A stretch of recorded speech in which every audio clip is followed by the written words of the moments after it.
Olá, bem-vindos a mais uma videoaula. Esta aula está direcionada à terceira série do ensino médio e é uma aula de revisão dos conteúdos vistos até esse momento. Vamos lá? Bem, nossa primeira aula, ainda presencial, nos apresentamos, nos conhecemos e fomos até o nosso laboratório. Dentre as vidrarias que vimos, nós temos aqui a placa de Petri, vimos os Erlenmeyer, os Beckers, os tubos de ensaio e também aprendemos novamente como utilizar um microscópio. Além disso, fizemos a prática de lavagem de mãos, lembrando que devemos lavar nossas mãos muito bem, não é só jogar água e sabão, devemos esfregar por pelo menos aí 20 segundos. Na aula posterior, começamos a entender o que é ecologia. Vimos que é a parte da biologia que vai estudar justamente as relações dos seres vivos com o ambiente que eles habitam, com o meio em que eles estão, e que há diversos níveis nela. O nível mais basal é o nível da espécie.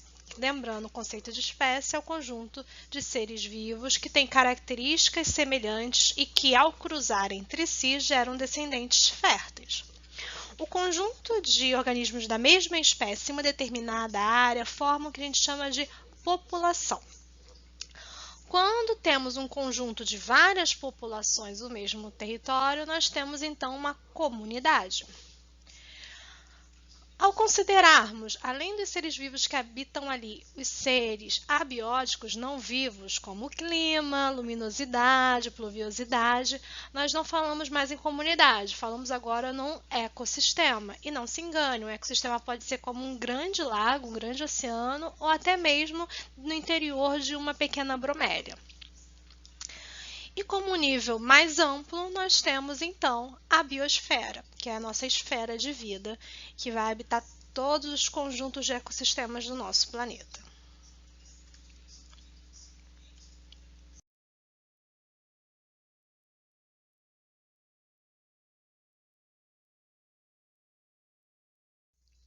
Na nossa terceira aula, ainda presencialmente, começamos a discutir como o homem tem impactado o meio ambiente de forma geral.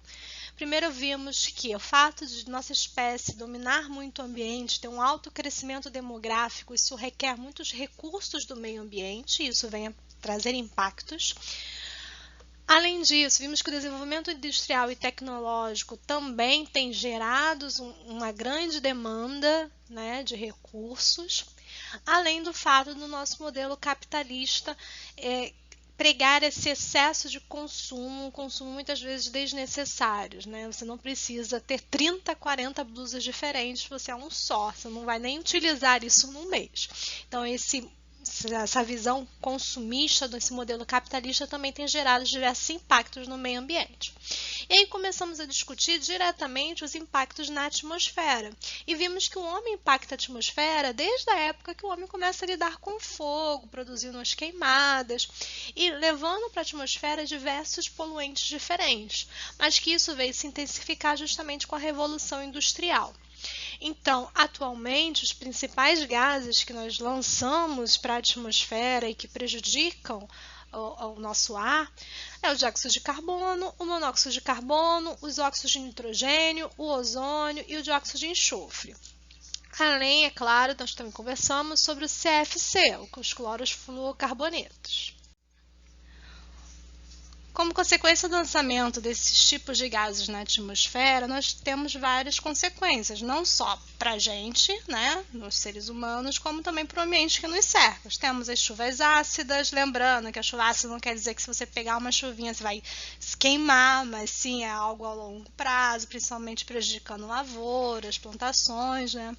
A potencialização do efeito estufa, lembrando que o efeito estufa não é uma coisa ruim, é isso que nos mantém quentinho, o problema é que está esquentando cada vez mais.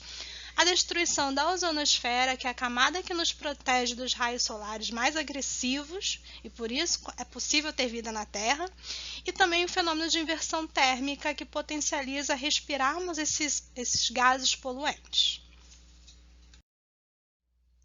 Em nossa última aula presencial, começamos a discutir o impacto humano voltado para a hidrosfera, ou seja, pelos corpos de água do nosso planeta. Vimos que, apesar do nosso planeta ser conhecido como o planeta água e ter uma grande quantidade, a maior parte dela está na forma salgada, cerca de 97%, o que inviabiliza a utilização desta para o nosso consumo.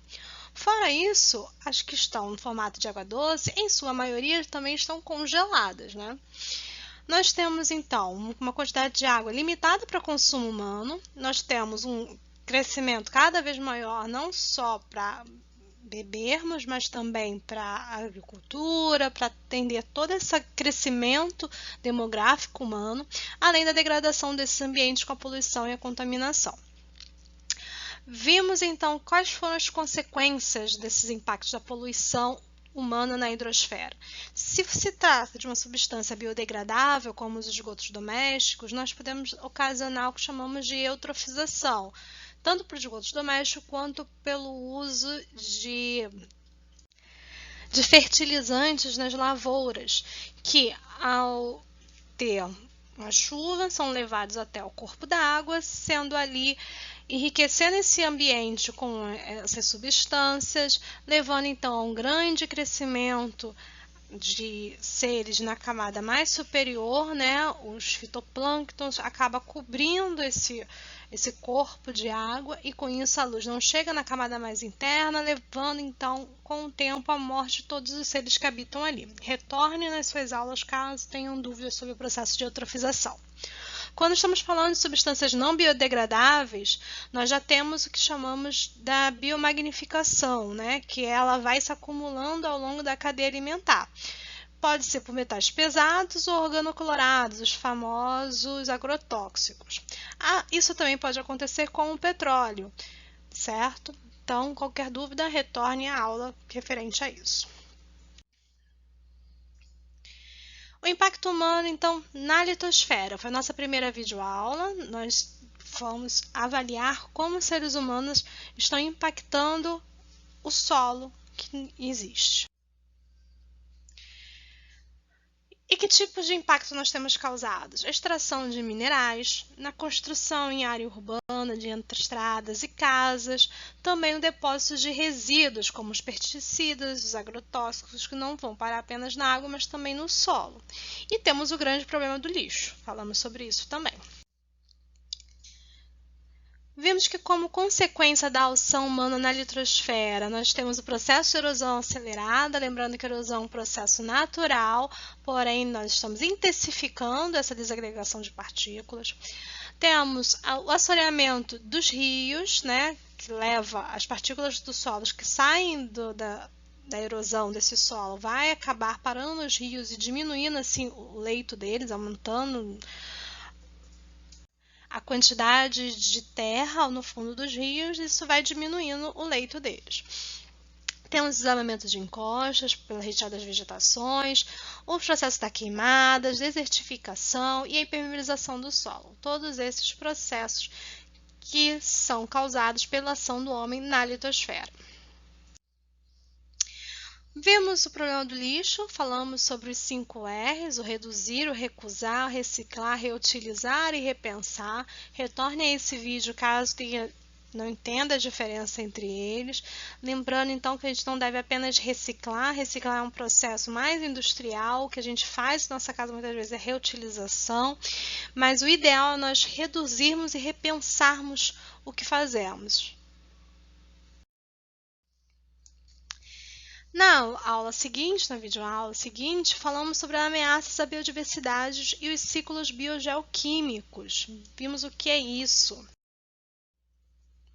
Como ameaça à biodiversidade, vimos que pode acontecer por ações humanas diretas, como, por exemplo, a poluição propriamente dita, ou indiretas, quando o homem traz, por exemplo, uma espécie exótica para o meio ambiente. E por que a gente deve preservar a biodiversidade? Por uma razão utilitária, porque nós precisamos da diversidade, seja para a produção de remédios, seja até mesmo para a nossa alimentação, para uso próprio. Estéticas, porque é belo, né? Quem não ama ver um aquário repleto de organismos com cores diferentes, como a gente está vendo aí os peixinhos na imagem, e também éticas, por sermos a espécie que temos consciência de onde estamos no mundo e de como nossas ações estão impactando esse mundo.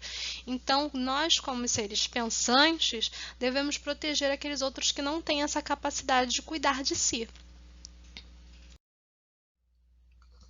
Começamos então a falar sobre os ciclos biogeoquímicos, que vimos que é o ciclo de elementos que saem do meio biótico, ou seja, dos seres vivos, vai para o meio abiótico, que não é vivo, e depois retorna para o meio biótico. O primeiro elemento que nós falamos foi o ciclo do carbono, como ele sai dos ambientes em que ele está, seja através do processo de respiração, parando na atmosfera, então, seja através das queimadas.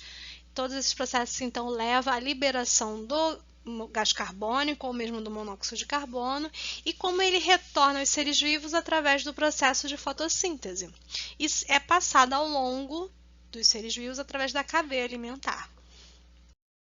Depois falamos sobre o ciclo da água, falamos sobre o ciclo curto da água, ou pequeno, que é aquele que não envolve seres vivos, é apenas formado pela evaporação, condensação, precipitação e escoamento e infiltração no solo. Mas falamos também sobre o ciclo longo da água, que aí sim envolve os seres vivos, que vão obter essa água da sua alimentação, bebendo ela diretamente, e vai eliminá-la através das urinas, das fezes e também quando ele vem a morrer. Em seguida, continuamos discutindo essa questão da água com 2 vídeos. Algumas turmas viram 2 vídeos, que foi se o Brasil vai virar deserto, e o outro foi o Nerdologia, sobre a questão da água, o que tem na nossa água, né? Não tem só água, tem muita coisa ali, inclusive hormônios, como vimos nesse vídeo do Nerdologia. Por fim, voltamos aos ciclos dos elementos químicos para falar do ciclo do oxigênio e do nitrogênio, e começamos a falar sobre cadeia alimentar. O ciclo do oxigênio, então, vimos que o oxigênio da atmosfera ele é retirado através da respiração e ele retorna à atmosfera através do processo de fotossíntese, mas ele também é utilizado na combustão e sua transformação na atmosfera de O2 em ozônio, graças aos raios ultravioletas, formando a camada de ozônio. No ciclo do oxigênio, então, vimos que a maior parte do que está na nossa atmosfera é nitrogênio, N2, e que ele é captado graças a bactérias presentes no nosso solo, que fazem essa fixação e seguem diversos processos, nitratação, amonização, até a desnitrificação, que é o retorno dele para a atmosfera. E como ele chega na gente? Graças à cadeia alimentar. E quando nós morremos, formamos detritos e ele volta pelos decompositores ao formato de amônia e segue novamente em todo o ciclo até retornar para a atmosfera. Quando falamos sobre a cadeia alimentar, aqui eu trouxe o exemplo da cadeia alimentar no ambiente aquático, nós vimos que na base da cadeia alimentar nós temos os organismos produtores, que são aqueles que pegam a energia solar e transformam em energia química, então de luz em energia química. No meio aquático a gente fala do fitoplâncton. Na terra nós estamos falando das plantas, por exemplo, os vegetais. Em seguida, nós temos aqueles que se alimentam dos produtores, que a gente chama de consumidor primário. Consumidor porque ele está consumindo outro ser. O produtor ele só produz, ele não come ninguém, né? Ele só pega a luz do sol para produzir através da fotossíntese seu alimento. Já aqui temos um consumidor primário, tá? Que está se alimentando desse fitoplâncton. Ou, no caso, no ambiente terrestre, um herbívoro que estaria comendo um vegetal. Em seguida, nós temos o consumidor secundário, que vai estar se alimentando do consumidor primário, seguindo assim a cadeia alimentar até um consumidor terciário, e aí vai depender da cadeia.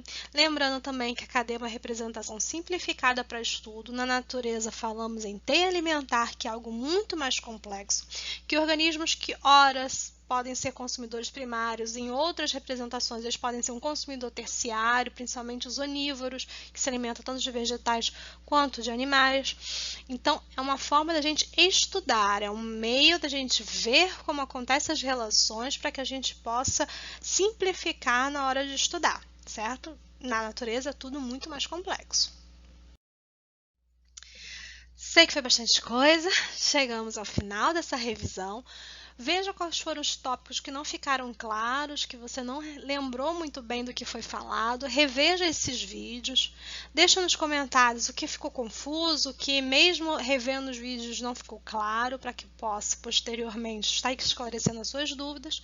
E aguardo você no próximo vídeo. Tchau, tchau!